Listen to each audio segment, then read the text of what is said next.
Well, here's something a lot of people are not going to understand.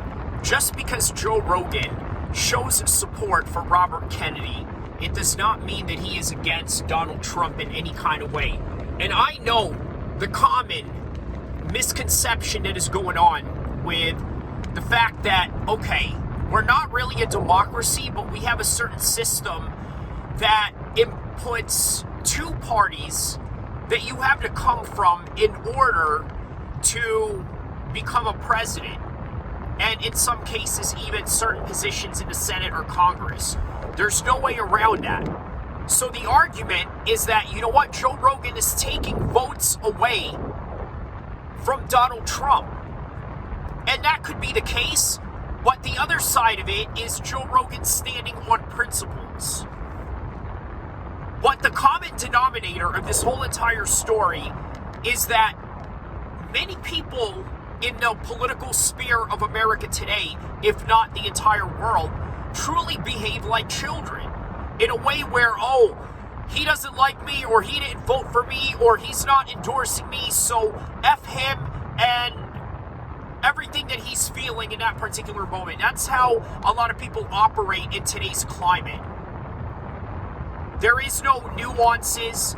There are no understanding of gray areas. And not only that, there is no particular mercy when it comes to even having an opposing opinion of any kind.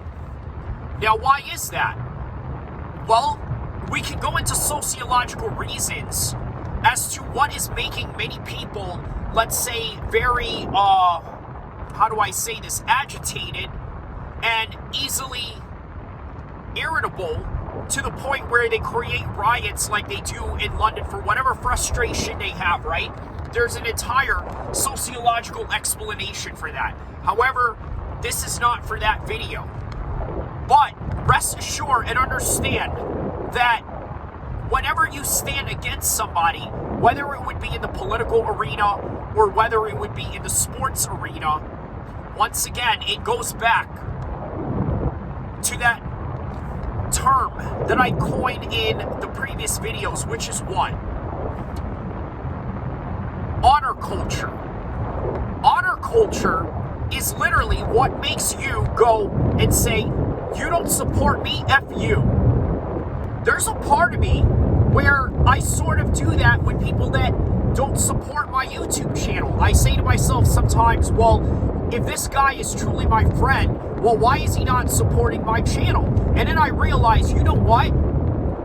With all the new subscribers and new listeners that I get on the daily and on the weekly basis and on a monthly basis as my channel grows, it's not really predicated upon the 23 friends that I have from my neighborhood, or the friends that I have in whatever co-working space that I have with them, or business partners, or anything like that. None of that is predicated on this small number of people. So why concentrate on them? But again, you got to ask yourself, with Donald Trump, what is it about Joe Rogan that made him want to go after him based on the fact that he just said he wants to support Robert F. Kennedy, who, by the way, is a relative of John F. Kennedy, who is now, by the way, a Republican. So you got to ask yourself, what makes Joe Rogan support Robert F. Kennedy? And I think I have the answer. The answer is this. He came from a Democrat family, as you know, famous John F. Kennedy bloodline. Not only that, they were all staunch Democrats, but Robert F. Kennedy is a Republican. What made him a Republican? Well, the only thing that points to that direction is principle.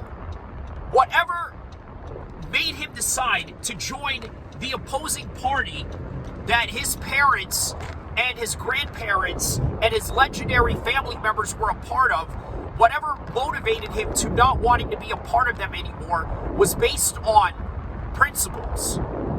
Now, the same thing with Joe Rogan. He understands that by endorsing a vote to a third candidate only takes away from Trump, because the overall consensus is that you either have to pick one party Otherwise, it's going to be the opposing party that has even worse ideas. And that's literally where they are at with this particular situation. So, don't forget to like and subscribe. I hope I explained this to you with this one round of explanation in a 5-minute mark. Inshallah. Like and subscribe.